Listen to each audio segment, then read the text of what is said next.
where the problem really is that this level of college readiness was applied to all students, and what the math standards didn't do is provide a pathway to STEM.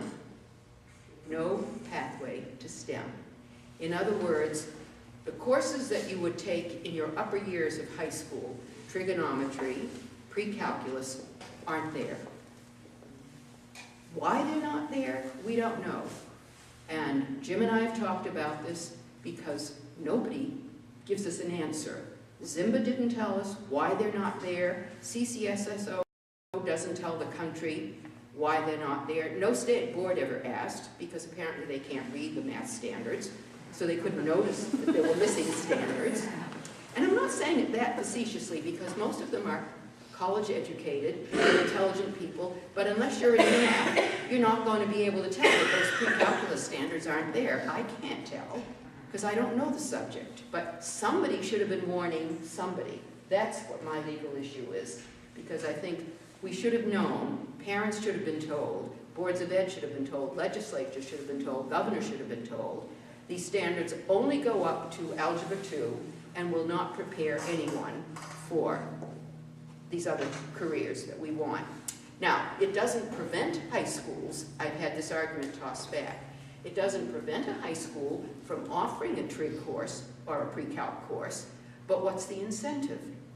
They're not going to be tested to begin with, but worse than that, if students are told by the end of Algebra 2, and they take a test that says they're college ready, why would they then go on and take trig and pre-calc if they're already college ready?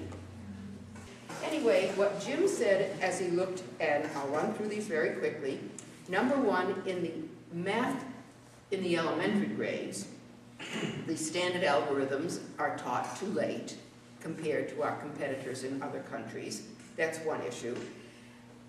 The standards are very weak in the middle grades, meaning that by grade 8, you cannot have a full Algebra 1 course. It's completed in grade 9 and 10.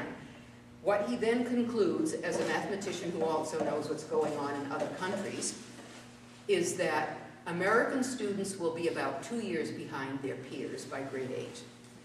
This does not make us competitive.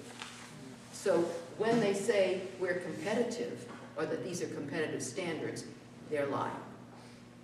Because no reputable mathematician is saying the opposite. They all know standards, and they don't disagree with each other. I mean, if a mathematician disagreed with Milgram, that person would say so. So you've got a lowering of the standards.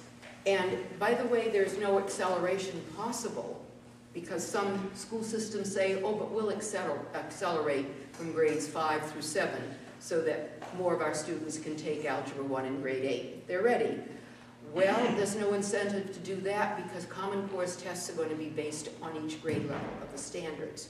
So when they get to grade 8, if kids are in Algebra 1, the test is going to be the grade 8 standards in Common Core, which are basically arithmetic.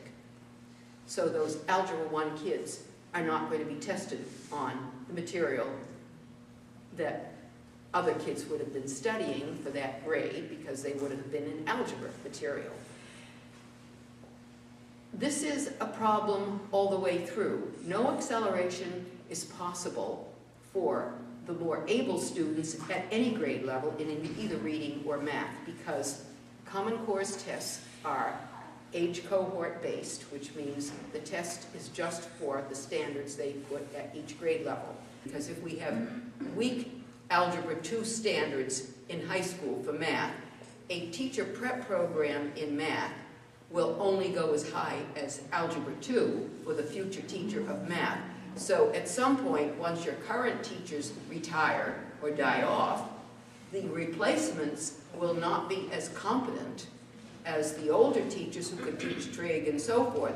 So there are long-term consequences to Common Core the longer it stays in place.